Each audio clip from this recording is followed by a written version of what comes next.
This is the extended version of me using our moon waterliners to color in my tattoos like a coloring book. A few people asked me if I had an extended version of it, so I went back through and stitched it together. Now here I'm using our water-activated eyeliners.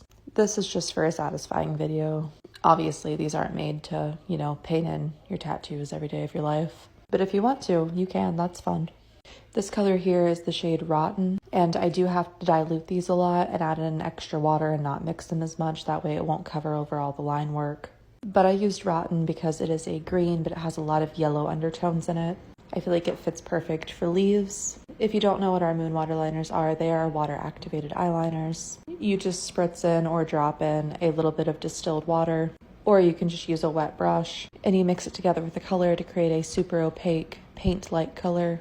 And you can definitely also use them as face painting. However, I will say that ours are a lot more high quality than normal face paint in terms of the pigmentation, the quality of the ingredients, and the fact that we don't use fillers like talc, so they're less likely to crack and crumble on you. We started making these about 3 years ago, and Rotten was actually one of the original 5 shades that we made.